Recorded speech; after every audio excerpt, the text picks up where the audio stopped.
নমস্কার বন্ধুরা। আজকে আলোচনা করব যারা আপনাকে আঘাত করেছে তাদের কিভাবে আপনি ক্ষমা করবেন, কিভাবে যেতে দেওয়া যায়, কিভাবে ক্ষমা করা যায়। আমরা সকলেই কোনো না কোনো সময় অন্য কোনো ব্যক্তির দ্বারা আহত হয়েছি। আমাদের সঙ্গে খারাপ ব্যবহার করা হয়েছে, বিশ্বাস ভেঙে গেছে, আমাদের হৃদয়ে আঘাত লেগেছে এবং এই ব্যথা স্বাভাবিক হলেও কখনো কখনো সেই ব্যথা খুব বেশি সময় ধরে থাকে আমাদের হৃদয়ে।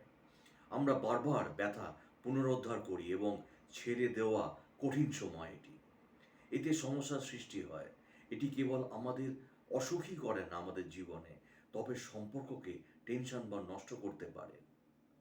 কাজ এবং পরিবার এবং অন্যান্য গুরুত্বপূর্ণ বিষয়গুলি থেকে আমাদের বিভ্রান্ত করতে পারে। আমাদের নতুন জিনিস এবং লোকেদের কাছে খোলার জন্যে অনিচ্ছুক করে তোলে। আমরা ক্রোধ এবং আঘাতের চক্রে আটকা পড়ে যাই এবং জীবনের সৌন্দর্য থেকে অনেকাংশে বঞ্চিত হই। আমাদের ছেড়ে দেওয়া শিখতে হবে বন্ধুরা। আমাদের ক্ষমা করতে সক্ষম হতে হবে, যাতে আমরা এগিয়ে যেতে পারি এবং সুখী হতে পারি জীবনে। এটি এমন কিছু যা আমি কঠিনভাবে শিখেছি। আমার শৈশব এবং কৈশোর বয়স থেকে উদ্ভূত প্রিয়জনের প্রতি বছরের পর বছর রাগ ধরে রাখার পরে আমি অবশেষে এই রাগটি ছেড়ে দিয়েছি।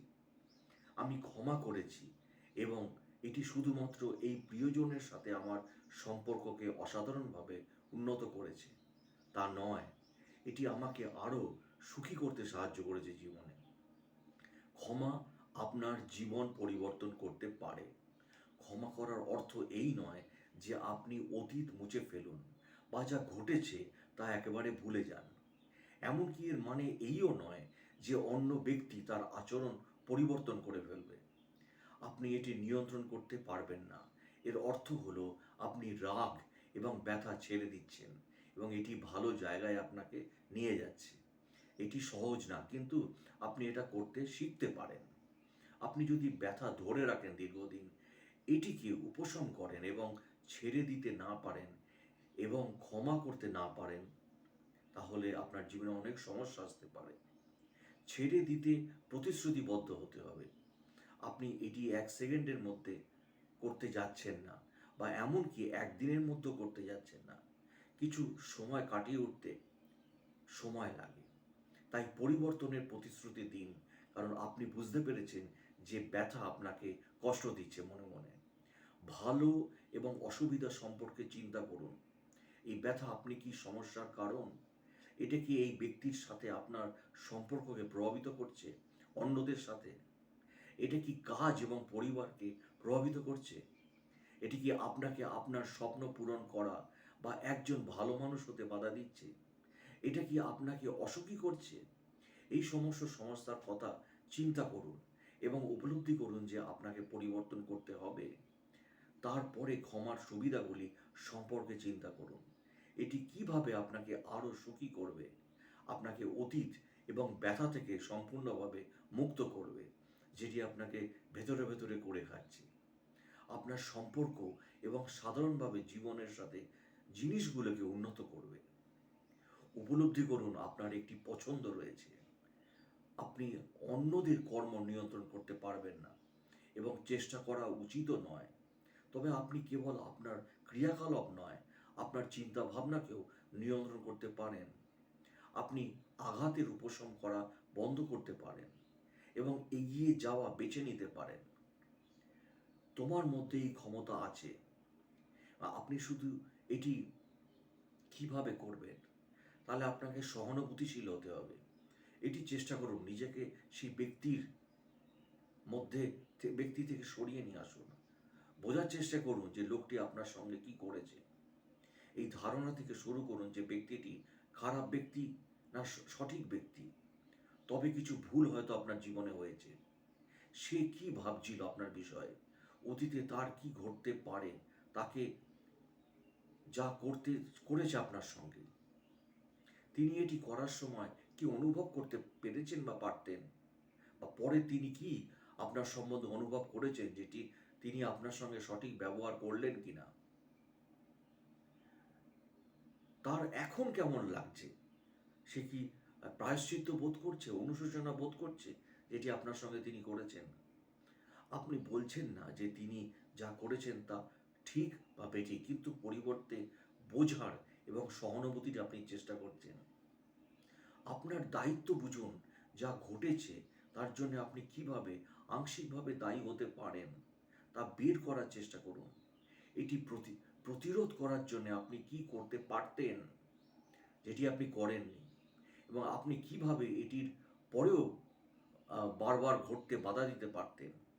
এর মানে এই নয় যে আপনি সমস্ত দোষ আপনার ঘাড়ে নিয়ে নিচ্ছেন বা অন্য ব্যক্তির কাছ থেকে দায়িত্ব কেড়ে নিচ্ছেন। তবে বুঝতে হবে যে আমরা শিকার নই, বরং জীবনের অংশগ্রহণকারী। বর্তমান দিকে মনোযোগ দিন। Live at present Times. এখন আপনি অতীতের প্রতিফলন করেছেন, বুঝতে পারবেন যে অতীত শেষ হয়ে গেছে আপনার, এটি আর ঘটছে না। আপনার মনে ছাড়া এটি সমস্যার কারণ, এটি অসুখী এবং চাপের কারণ। আপনার স্ট্রেস লেভেল বাড়ছে এর জন্যে। পরিবর্তে আপনার ফোকাসকে বর্তমান মুহূর্তে ফিরিয়ে আনুন। আপনি এখন কি করছেন? আপনি কি সেই পুরনো অতীতটা নিয়ে এখনো মনের মধ্যে রেখেছেন এবং কষ্ট পেয়ে যাচ্ছেন? এটাকে মন থেকে ছুঁড়ে ফেলে দিন, মন থেকে ঝেড়ে ফেলুন। এখন যা ঘটছে তাতে আপনি কি আনন্দ খুঁজে পেতে পারেন? এখন জীবনের আনন্দ খুঁজুন, যেমনটি ঘটে, এবং অতীতকে পুনরুজ্জীবিত করা বন্ধ করুন। আপনি অনিবার্যভাবে অতীত সম্পর্কে চিন্তা করা শুরু করবেন আর না, কিন্তু শুধু তা স্বীকার করুন এবং আলতো করে নিজেকে বর্তমান মুহূর্তে ফিরিয়ে নিয়ে আসুন। আপনাকে অতীত একেবারে ভুলে যেতে বলছি না, কিন্তু সেটিকে মনে পুষে রাখবেন না, যেটি আপনাকে বারবার কষ্ট দিচ্ছে, আপনার স্ট্রেস লেভেল, চিন্তা বাড়িয়ে দিচ্ছে, আপনাকে অসুখী করছে, আপনাকে অসুস্থ করে তুলছে মানসিকভাবে।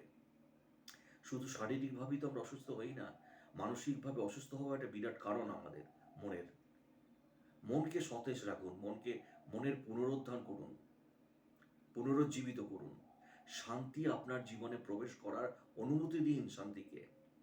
আপনি বর্তমানের উপর ফোকাস করার সাথে সাথে আপনার শ্বাস প্রশ্বাসের উপর ফোকাস করার চেষ্টা করুন। কল্পনা করুন যে প্রতিটি নিঃশ্বাস বেরিয়ে যাচ্ছে, প্রতিটি নিঃশ্বাসের সঙ্গে আপনার বেরিয়ে যাচ্ছে ব্যথা, আপনার অতীত, আপনার শরীর এবং মন থেকে মুক্তি পাচ্ছে আপনার অতীতের সমস্ত ঘটনা। এবং কল্পনা করুন প্রতিটি নিঃশ্বাস শান্তির নিঃশ্বাস আপনার মধ্যে প্রবেশ করছে এখন, এবং আপনাকে আবার পুনরুদ্ধার করতে হবে, আপনাকে সেটি পূর্ণ করে তুলছে আবার। ব্যথা এবং অতীত মুক্তি, শান্তি আপনার জীবনে প্রবেশ করান, এবং অতীতের কথা নয়, শান্তি এবং বর্তমানের কথা ভেবে এগিয়ে যান সামনের দিকে। নিজেকে উন্নত করুন, সমবেদনা অনুভব করুন, অবশেষে ব্যক্তিকে ক্ষমা করুন এবং উপলব্ধি করুন যে ক্ষমা করে আপনি নিজেকে সুখী হতে এবং এগিয়ে যাওয়ার অনুমতি দিচ্ছেন। ব্যক্তির জন্য সহানুভূতি অনুভব করুন এবং তাদের সুখ কামনা করুন, যে তারা যেন সুখী থাকে। তাদের জন্য আপনাকে খারাপ চিন্তা করতে বলছি না একবারও।